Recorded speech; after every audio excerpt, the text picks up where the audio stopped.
ఏం అవసరం ఉందని ఆ రాజేశ్వరీదేవి విషయంలో నిజాలు దాచిపెట్టి అందర్నీ ఇలా మోసం చేస్తున్నారు? నేను ఆయనకి ద్రోహం చేయటం కాదు. అసలు అసలు అలాంటి ఆలోచన వస్తేనే వెంటనే నన్ను నేను తగిలిపెట్టుకుంటాను. నా తల మీద ఉన్న ఒక బాధ్యత నన్ను హవేలి వదిలి పారిపోమ్మంటోంది. మరోపక్క మృణాలి వల్ల రాజావారికి ఉన్న ప్రాణగడ్డం నన్ను హవేలి గడప దాటనివ్వకుండా నా కాళ్ళు కట్టేస్తోంది. ఏం చెయ్యమంటావయ్యా? ఆ మృణాల్ని రాజావారికి స్లో పాయిజన్ ఇస్తున్న విషయం నేను ఆయనకి చెప్పలేను. చెప్పనివ్వకుండా ఆ మృణాల్ని నా నోరు నొక్కేసింది. నన్ను బ్లాక్ మెయిల్ చేస్తోంది. నా రాజావారిని నువ్వే కాపాడాలి, నువ్వే కాపాడాలి స్వామి. ఆయనని ప్రాణగండం నుండి నువ్వే తప్పించాలి. నీదే భారం.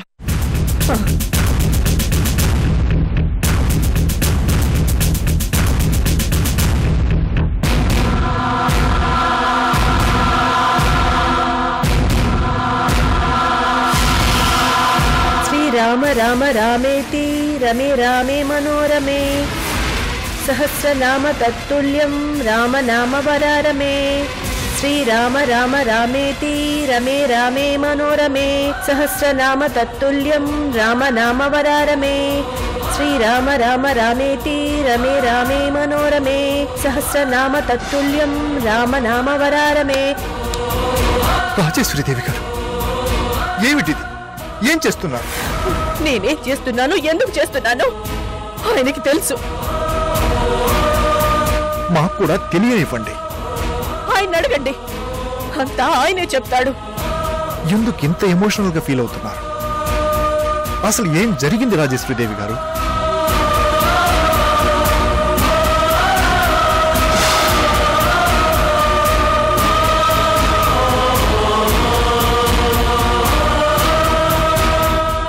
మీకు నా మీద కోపంగా లేదా? నన్ను చూస్తుంటే చిరాగ్గా లేదా? ఎలా భరిస్తున్నారు? ఎందుకు భరిస్తున్నారు? ఎందుకింత మంచితనం? ఎందుకింత ఓర్పు రాజావారు? ఇది మీ స్థానంలో వేరే ఎవరైనా ఉండుంటే ఈ పాటికి నా పీక పిసికి చంపేసేవారు. ఇప్పుడు మీరు కూడా అదే పని చేయండి. నన్ను చంపేయండి రాజావారు, నన్ను చంపేయండి, నన్ను చంపేయండి. రాజేశ్వరీదేవి గారు, కంట్రోల్ యువర్ సెల్ఫ్.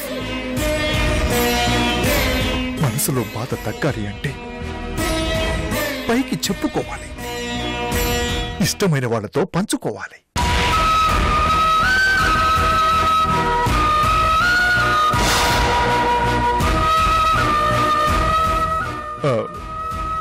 మాతోనే పంచుకోవాలని అడగడం లేదు.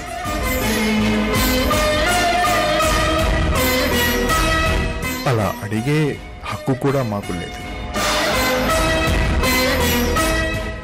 రాజావారు, మేము కట్టిన తాళి 2 జీవితాల్ని ముడేసింది, కానీ 2 మనసుల్ని కావు.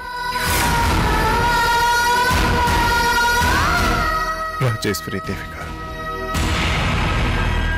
మిమ్మల్ని చాలా అడగాలనుంది. ఇక్కడ చాలా ప్రశ్నలున్నాయి. ప్రస్తుతం మేమేం అడిగినా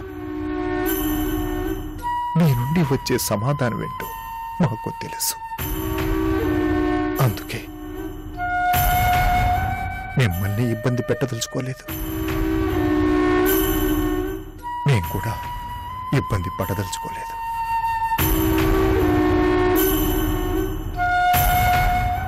హవేలీ వదిలి వెళ్ళిపోకుండా మాతో పాటే ఉండటానికి ఒప్పుకున్నారు చూడు. ఆ ఒక్క వరం చాలు, ఆ సంతోషం చాలు. రాజావారు గిల్టీగా ఉంది, మొత్తం చెప్పేయాలనుంది, కన్నీళ్లతో మీ కాళ్ళు కడగాలనుంది, నా గుండె బరువు తింపేసుకోవాలని ఉంది.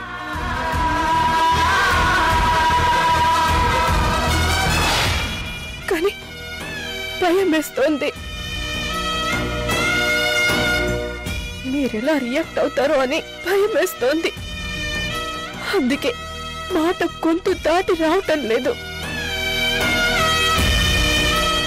రాజేశ్వరి దేవి గారు, దయచేసి మిమ్మల్ని మీరు హింసించుకొని మమ్మల్ని బాధ పెట్టకండి. భరించలేం. రాజావారు ఒక్క నిమిషం.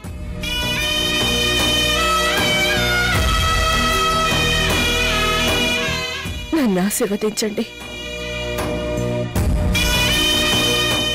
దీర్ఘ సుమంగళి బాబా అని దీవించండి.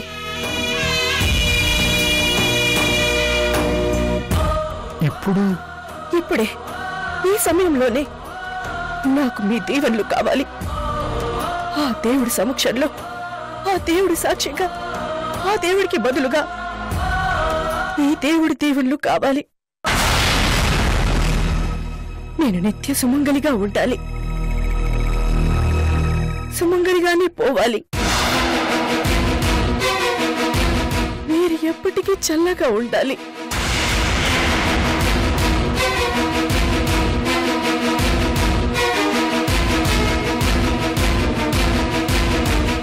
నన్ను దీర్ఘ సుమంగళి బాబా అని దీవించండి రాజావారు, దీవించండి.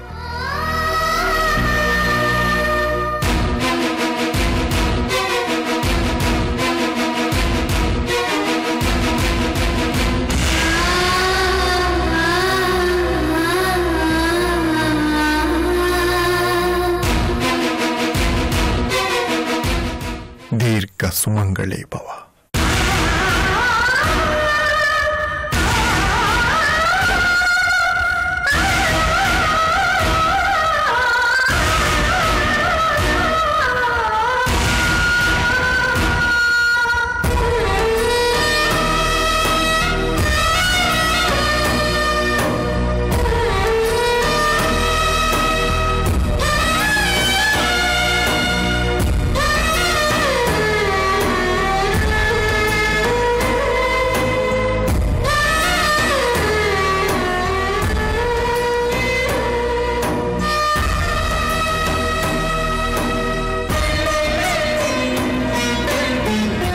దేవుడా, నీ సమక్షంలోనే రాజావారు నన్ను దీర్ఘ సుమంగళి బాబా అని దీవించారు. ఆయనకి ఏమీ కాకూడదు, ఆరోగ్యంగా ఉండాలి. ఆయన్ని కాపాడాల్సిన బాధ్యత నీదే.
ఈ పుట్టుమచ్చి నీ జీవితానికి ఓ పెద్ద టర్నింగ్ పాయింట్ అవుతుందంటరా మీ నానమ్మ చెప్తుంది. సర్లేదే, ఆ మాట ఎన్నిసార్లు అనుకుంటావు? ఆ టర్నింగ్ పాయింట్ ఏదో వచ్చేదాకా. ఎప్పుడో వచ్చేసిందే, నువ్వే తెలుసుకోకుండా నిద్రపోతున్నావు. వచ్చేసిందా?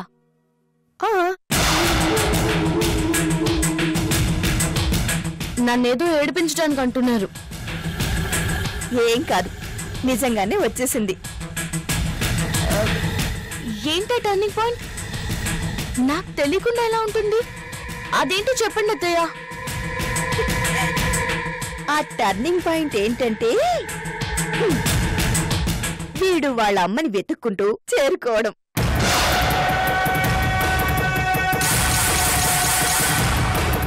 కదా నాన్న? చిన్ని నాన్న కదా.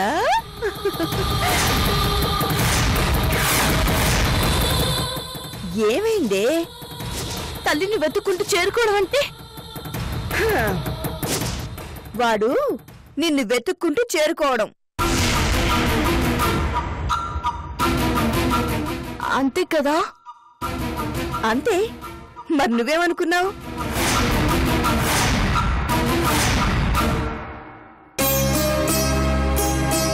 తల్లి తండ్రి ఎవరో తెలియకుండా అనాథాశ్రమంలో పెరిగినవాడు గుండె నిండా ఆపేక్ష నింపుకున్న నీ ఒడిలోకి చేరుకున్నాడు. నిన్ను అమ్మా అని పిలవబోతున్నాడు.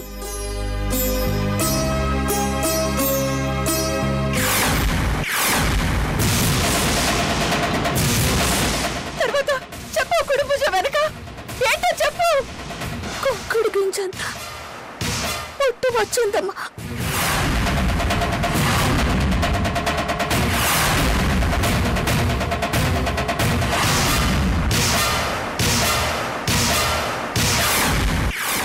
ఇంతకన్నా టర్నింగ్ పాయింట్ వీడి జీవితంలో ఇంకేముంటుందే?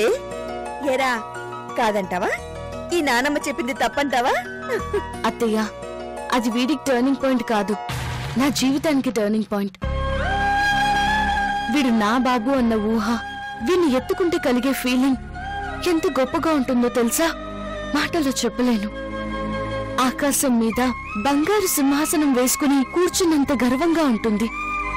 అమృతంతో కడుపు నింపుకున్నంత తృప్తిగా ఉంటుంది. ఎంతకంటే గొప్ప అదృష్టం ఉంటుందా?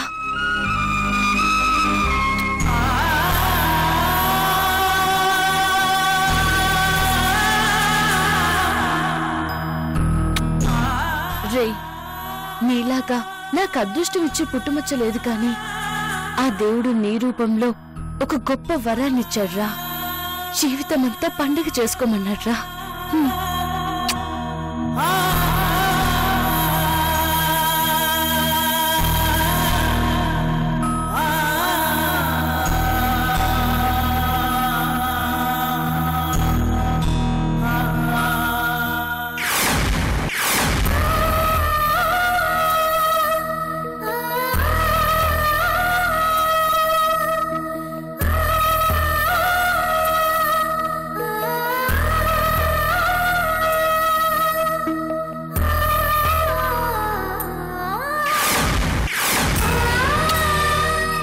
లేదు నాన్న, నా బంగారు తండ్రి కదా.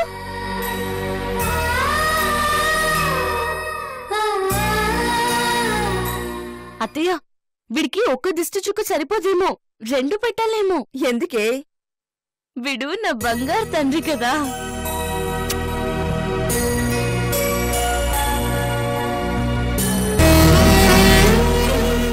నేను తృప్తిగా నవ్వుకున్నప్పుడల్లా నాకు రూపే గుర్తొస్తుంది. బాధగా అనిపిస్తుంది. దేవుడు దానికి చాలా అన్యాయం చేశాడు అత్తయ్య.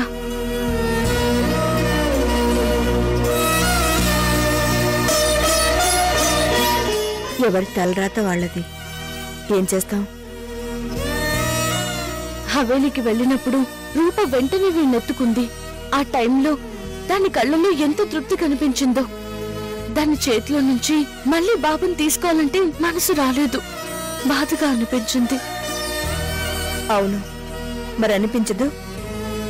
అత్తయ్య, ఆ రోజు రూప మన కోసం మృణాల్ని ఎదిరించి మాట్లాడింది. సందీప్తో గొడవ పడింది. ఆ మృణాల్ని అసలే రాక్షసి, ఊరుకోదు. రూపని ఏడిపించుకుని తింటుంది, పక్కపడుతుంది. ఒకప్పటి రూప కాదు మృణాళ్ళకి భయపడటానికి.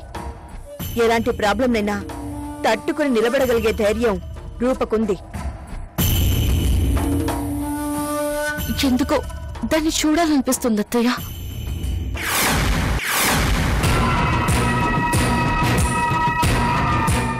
చనిపోయిన తన బాబు బతికి ఉన్నాడన్న భ్రమలోకి వెళ్ళింది. పిచ్చిగా బిహేవ్ చేస్తుంది. ఎవరికి పిచ్చి? నాకదు పిచ్చి, మీకు, మీ అందరికీ పిచ్చి, మీ అందరికీ పిచ్చి. నా బాబు బ్రతుకున్నాడని నమ్మని వాళ్ళకి పిచ్చి, నాకదు పిచ్చి. రూప గారు, మీరు ఆవేశపడకండి, విశ్రాంతి తీసుకోండి.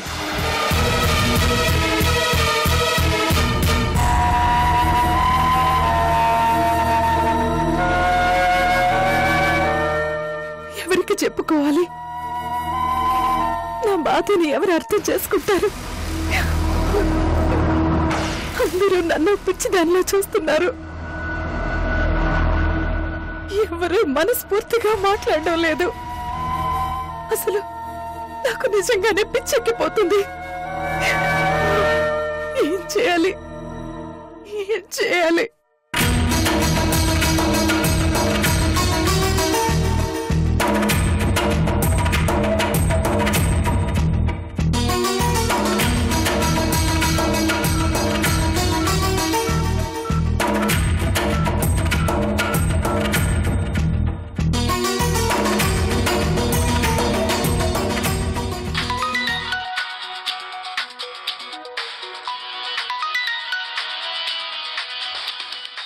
అత్తయ్య, రూప ఫోన్ చేస్తుంది.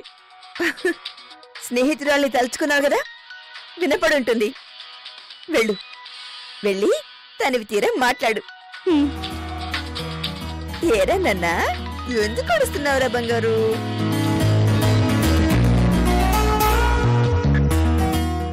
హలో రూపా, నీకు నిండు నూరేళ్లే. ఈ నరకంలో ఒక్కరోజు బ్రతకడమే కష్టంగా ఉంది. 1000 ఏళ్లు ఎలా బ్రతకమంటావు? ఆయుష్ పెంచే దీవెనలొద్దు, ఆయుష్ తగ్గించే శాపనార్థాలు పెట్టు. ఏమింది అంత దిగులెందుకు? అలవాటైన కష్టాలే కదా. ఒక ప్రశ్న అడుగుతాను, ఫ్రాంక్ గా సమాధానం చెప్పు. అడుగు. నీ కడుపులో బిడ్డ పోలేదు, నీ ప్రెగ్నెన్సీకి ఎలాంటి నష్టం జరగలేదు అని ఒక్కసారిగా నీకు తెలిస్తే ఎలా అనిపిస్తుంది?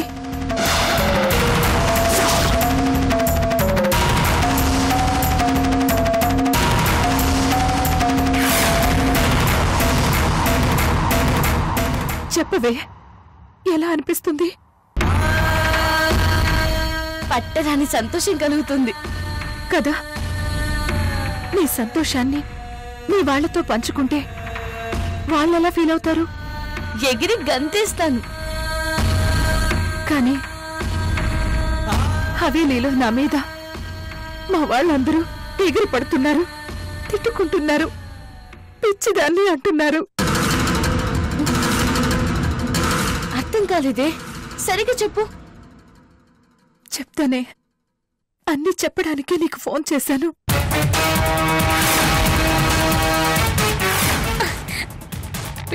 బిడ్డను వదిలి పారిపోయి మరుసటి రోజు వచ్చి చూసేసరికి అక్కడ బిడ్డ లేడు. నిజం సందీప్, మన బాబు చనిపోలేదు, బ్రతికే ఉన్నాడు. ఓకే ఓకే ఓకే, మంచిదేగా. నువ్వు బాగా అలసిపోయి ఉన్నావు, వెళ్ళి భోంచేసి రెస్ట్ తీసుకో. ఆవేశపడకు, ముందు రెస్ట్ తీసుకుంటూ గాని పదా. నేను అబద్ధం చెప్పడం లేదు.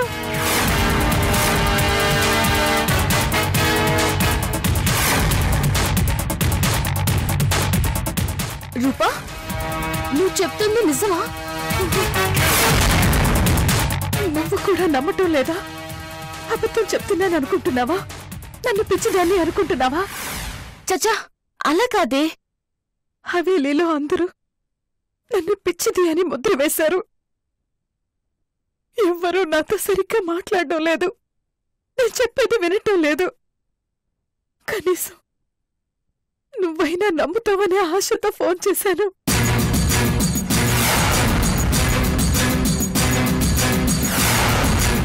సంధ్య, బ్రతికొచ్చిన నా బిడ్డ మీద ఒట్టేసి చెబుతున్నాను, నేను చెప్పేది 100% నిజం. కానీ రుజువు చెయ్యమంటే చెయ్యలేను. నన్ను నమ్ము సంధ్య. నేను చెప్పేదే నిజమని నువ్వైనా నమ్ము సంధ్య. నా బిడ్డని వెతకడంలో నాకు హెల్ప్ చేయి. నీకు దండం పెడతాను. రూపా, ఏంటి ఆ మాటలు? ఎంత టార్చర్ అనుభవిస్తున్నానో నీకు ఎలా చెప్పమంటావే? అది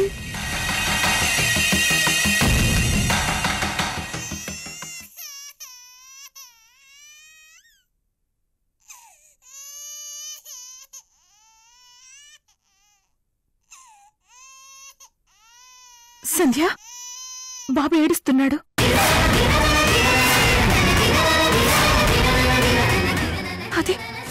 అది బాబు ఏడిపే. ఒకసారి చూడు.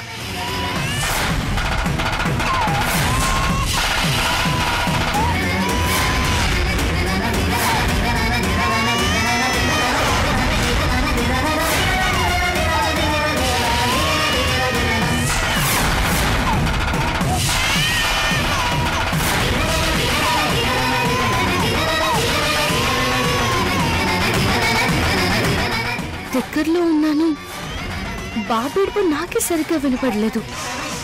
ఎక్కడో దూరంగా ఉన్న రూప ఎలా పసిగట్టింది?